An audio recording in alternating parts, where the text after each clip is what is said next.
What's up guys? Welcome back sa aking maliit na YouTube channel. At kung bago ka pa lang sa aking channel, please lang mag-subscribe ka at mag-like. At huwag mong kakalimutan i-hit ang notification bell para lagi kang updated sa aking mga videos. So gaya pa rin ng nasabi ko kanina, pangalawang beses na tayo nakabili doon sa DJI official store sa Shopee. So gaya ng proseso, i-unbox natin siya, titingnan muna natin yung mga paligid niya kung nakasecure ba talaga. Kasi kailangan din natin ng video habang binubuksan natin to, kasi kung may defect yung item, pwede nating ma-refund or magkaroon tayo ng request para sa replacement. So pagka makikita natin, ayos naman yung pagkakabalo at intact naman lahat, tsaka maayos, at tsaka meron siyang nakalagay na sticker na fragile, handled with care. Okay? So ayan, silyado naman, no? So tingnan natin yung loob. Medyo maayos naman yung pagkakapak ng seller. At saka yung karton niya, halata naman na hindi siya nabugbog o nayupi.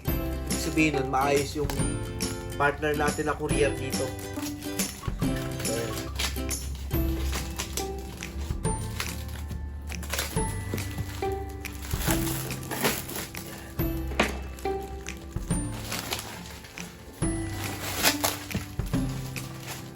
So gaya na nauna, meron pa rin siyang extra na karton.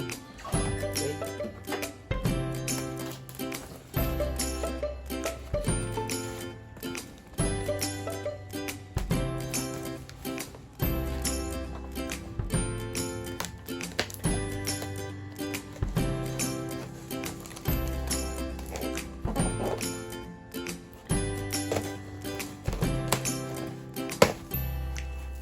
Yan.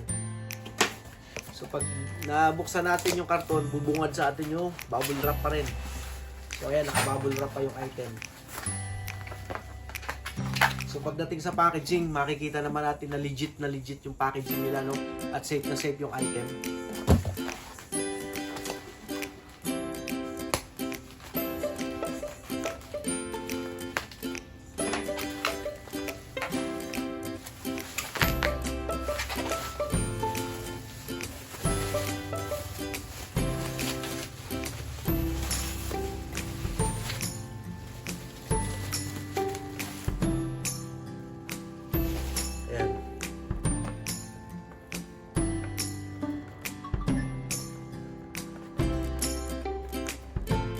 So kung makikita nyo guys, siya, Mini 3 Flymore combo.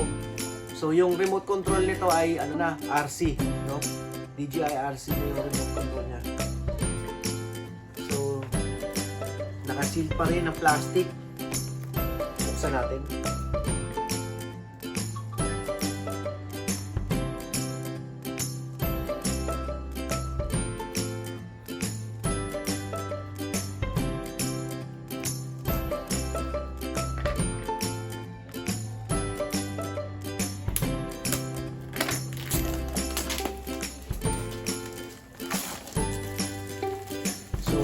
Sabihin, halatang bago pa kasi tayo mismo yung tumanggal ng plastic.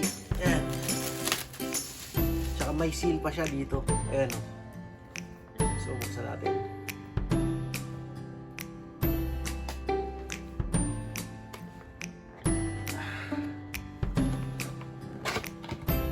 Ayan mga kaibigan. So, lahat nakalagay na sa kanyang bag.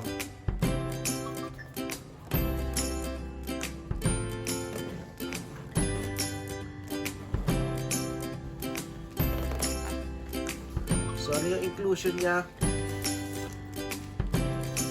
Yung RC controller ng drone, yung drone mismo, sticker, manual, at saka cable, charging cable. Tsaka kanyang battery hub at saka yung free na ayun, dalawang battery, no?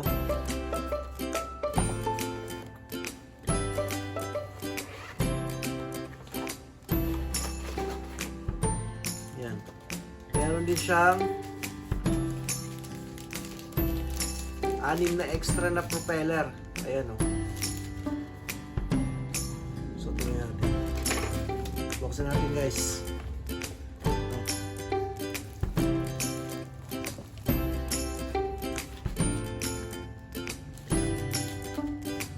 So, ito.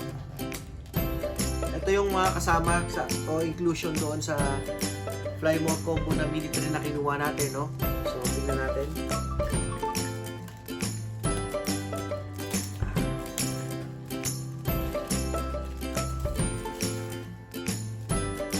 Battery hub, battery,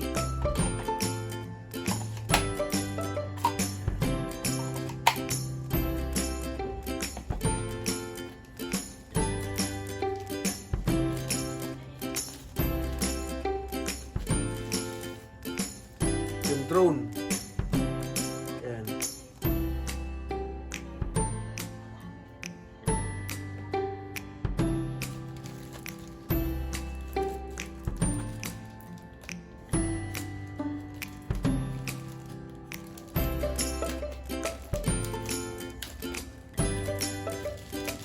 Tsaka yung RC controller. Yan.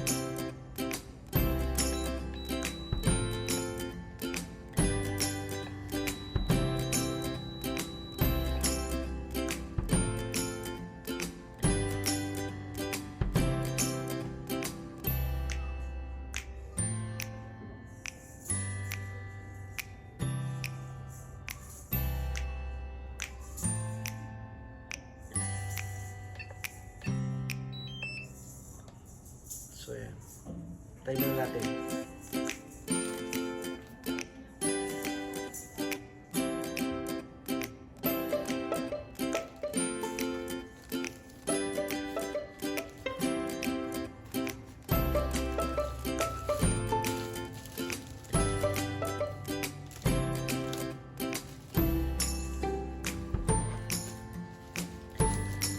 So ayan guys, ito yung mga inclusion ng mga item na nabili natin, ano? So testingin natin to, i-charge natin yung battery, tsaka testingin natin paliparin sa open area, ano? So tayo yung video. Guys, nakabili nga pala tayo ng SD card sa Game Extreme, no? So meron tayong kinuwang 256 GB na nakuha lang natin sa 1,190 pesos lang. So, nagamitan natin siya ng voucher. So, itong 256 GB ay gagamitin natin dito sa ating mini 3 Flymore combo na ito. So, check out na kayo habang muna pa.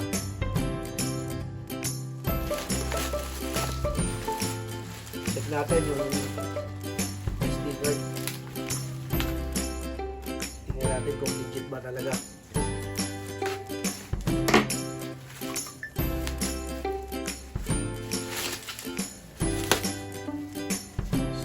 Paps.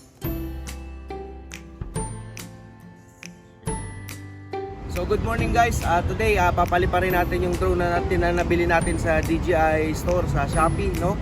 So ngayon tetestingin natin tong Mini 3 Flymore combo na RC yung remote controller na nabili natin, no? Kasi nag-sale sila ngayon. So yung una nabili natin ay RCN1 lang, o standard lang, isa lang yung battery. So bumili tayo ngayon ng Flymore combo kasi medyo nabibitin tayo sa pagpapalipad. So today, tetestingin natin kung maayos ba yung lipad ng drone na nakuha natin. So para magkaroon tayo ng magandang feedback doon sa DJI official store sa Shopee na napagbilhan natin. Let's go!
Ito medyo maselan lang yung controller natin kasi pag hindi mo na itapat mismo dyan, yung kung halimbawa papalingin mo siya,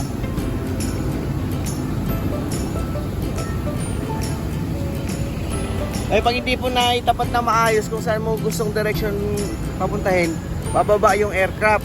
So dapat sakto lang siya, hindi katulad ng RCN1 na kahit hindi siya sakto doon, kusang umiikot yung aircraft natin. Ito medyo maselan. Hello. Pinaling ko yan pero pababa yan. Kaya dapat na ano mo yun doon yung kung saan siya gigitna.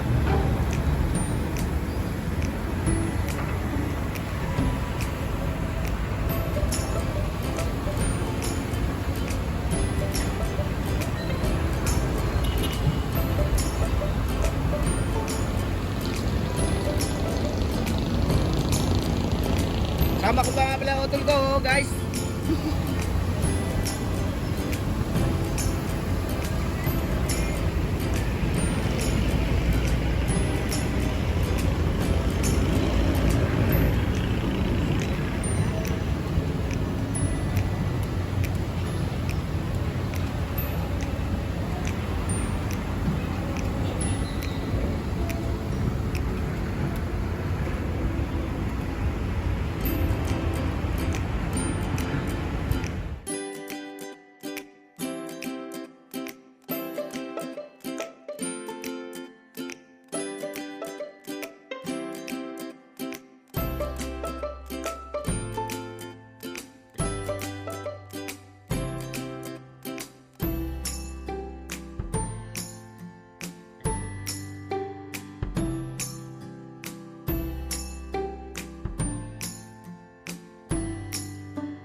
kagaya niyo guys, na testing na natin tong drone na nabili na natin. So ayan, 20% na lang kaya naririnig natin nagbi-beep na siya. So far marami pa tayong i-explore sa remote control nito at sa drone na ito. Medyo mainit nga lang isang battery pa lang nagagamit natin, may dalawa pa tayong extra. So mamaya after this magpapalipad tayo para ma-explore pa natin to at makakuha tayo ng magagandang videos at mga captured ng mga photos na magaganda dito sa Marikina River, no? So ayan, nag-warning na kasi 18% na lang.